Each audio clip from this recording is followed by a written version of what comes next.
Welcome to the Hebrew University of Jerusalem. My name is Michael Shenkar. We are here at Mount Scopus looking on the old city of Jerusalem. The meeting between King Herod and the Magi would have taken place there at the royal palace.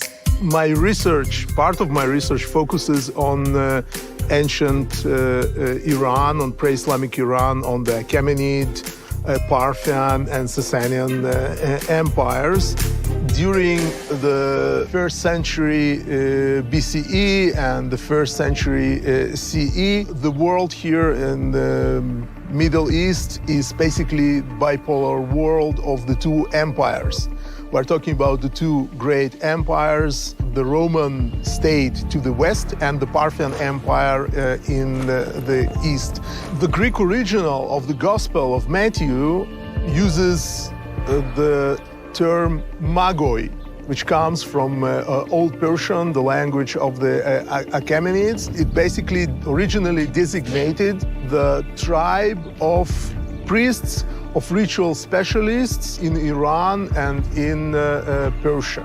It is possible that the magoi, the magi, which appear there, indeed refer to Persians and thus to Zoroastrian priests. They were, of course, professional religious specialists, very much like the Judean priests during the Second Temple period.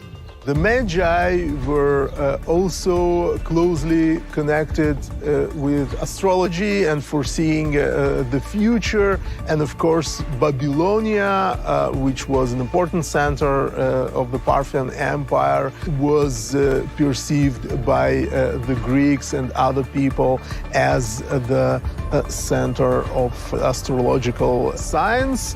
Star was a very important symbol connected to royalty.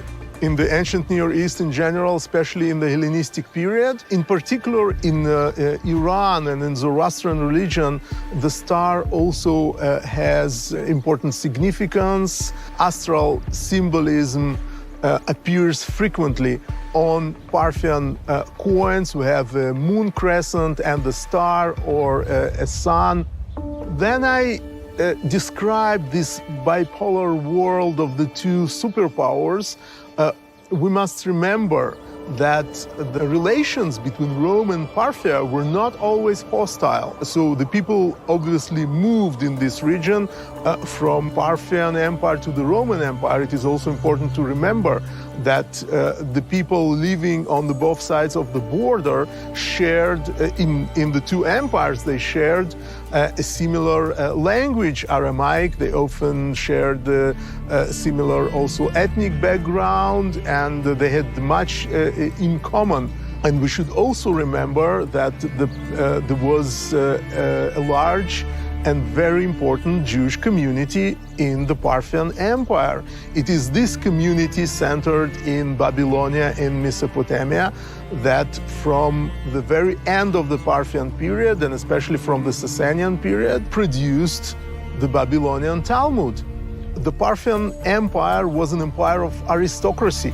It was ruled by aristocracy, and the gap between the nobles and the common people was huge, unlike anything that we know in the classical world, in Greece and Rome.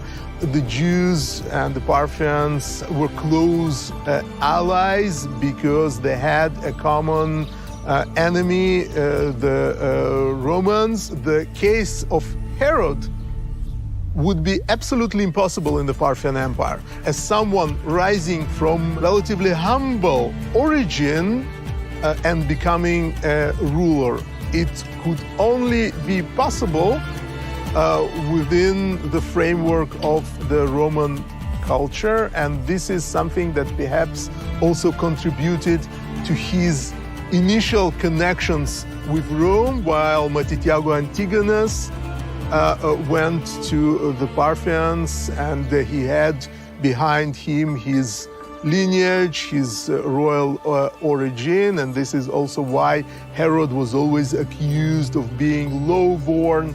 The Magi realized that it would be better for them not to report back to Herod, but to break the promise and to go home without disclosing the place where Jesus was found.